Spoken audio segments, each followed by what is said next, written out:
I really don't know where some of these people come up with these tactical names. The Posession.Dingleball. Let's just take a look.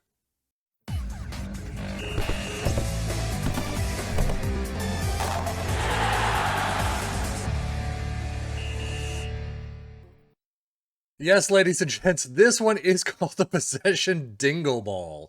I have absolutely no idea where they got this name, but as you can see, it is a standard 4-2-3-1 custom control possession, balanced mentality.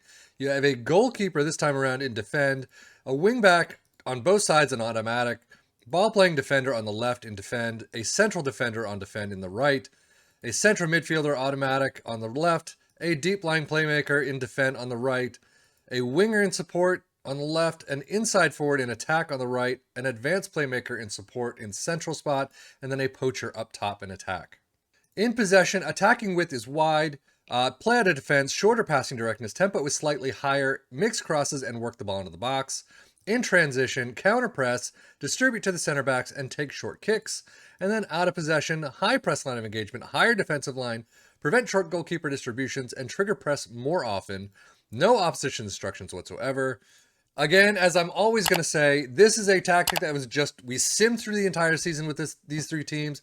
You can definitely do better on your own as you play each match in your own, style and manner and all that. And I will say the tactical page on the Steam Workshop has a picture of a dude holding a fish. I don't even know what that has to do with Dingleball, but the only description is, this is it, honestly, try it. So we tried it, it did not work. At least in our Sims version.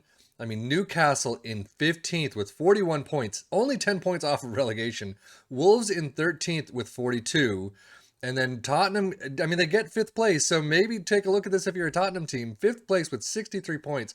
Still, you've seen better goal tallies or better point tallies in other tactics. So, but they still get Europa spots. It's something, I guess. Schedule wise, it is incredibly spotty at certain times. 2 wins, then 2 losses, then 2 wins, 4 losses, then back to 2 wins. So you're kind of just going back and forth and back and forth. There is a fantastic run, though, here in the FA Cup 4th round replay from Southampton all the way down to Brighton. Unfortunately, you do drop out against Manchester City in extra time in the FA Cup semis, but then just completely not great from that point on. 2 wins, 2 losses, 2 draws, all in all. Definitely could have picked it up a little bit better against some of these teams, but that run right there is just a fantastic run to see. But losing out in the EFL Cup semifinals against Liverpool, and then how did they do in the Champions League? It looks like you didn't go far in the Champions League at all, did you? So yeah, you lost to PSG, to Sporting. You win against Celtic, lose against Celtic, win against Sporting, and then lose against PSG, and you're just dropped out completely. So not a great season in terms of the cups whatsoever for Tottenham. Wolves, as you would expect, I mean, just god awful. 1 win in 1, 2, 3, 4, 5, 6, 7, 8, 9, 10, 11, 12 matches. 4-1, fantastic win against Bournemouth, but 12 matches and you've won 1. That is it. You finally pick it up against Leicester and West Ham, but then drop 2 more against Leeds and Liverpool. Overall, ouch. I mean, this is just really painful to see. You lose against Lincoln City in the FA Cup 3rd round. EFL Cup, I'm going to assume you went up. Yep. Leicester, 0-2 right there, right at the very start. So, I mean, I guess your April and May were okay. You only have 2 losses in that entire time period, but still, that is just awful to see. And as you'd expect, Newcastle is really not much better. They do have actually 2 wins and a draw in their first 5, but still, you get, I mean, all these losses right here. October, not great. I mean, no wins in November. You have a fantastic January, I will say that. And then you just drop off yet again. Tottenham 0-1 loss all the way down. I mean, all the way down to this Man City 0-6. But you lose out in the FA Cup 5th round against Tottenham. You lose out in the EFL Cup in penalties against Tottenham. Tottenham's your bogey team this season. But overall, just, oh, God. So Newcastle transfers, they did pick up Kuol again. We've seen that before, but Luis Alberto for 48.5 million from Lazio. That's nice to see. Jashari from Luzern from 4.6, and then Shakir again for 15.75 from Trabzonspor. No outs that we haven't seen before. Wolves, same stuff we've seen. Thiago Santos from Estoril Praia for 1 million.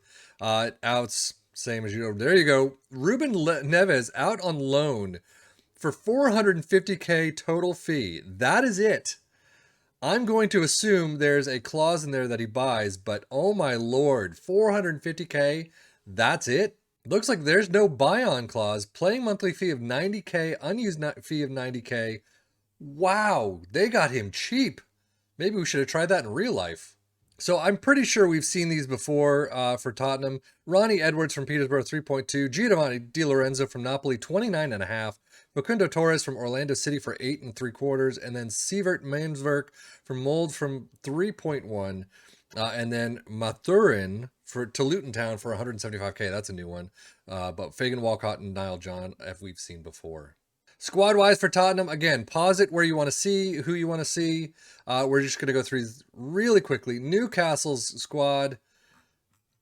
There you go. A couple more greens. I mean, not overall average rating, but the last 5, they did a much better job.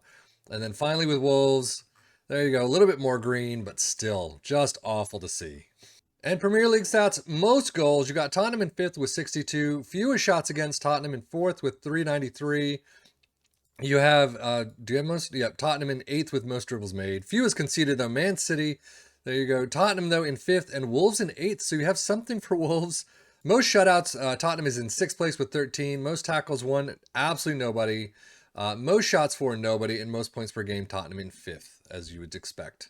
Player overview, most goals, Haaland with 50, whopping of Jesus. Raul Jimenez, though, up there with 23. Harry Kane with 20, so a lot less than what we've seen before. No assists whatsoever. Nobody in that column. Most player of the match awards, nobody. Wow. I mean, best passing, but that's usual.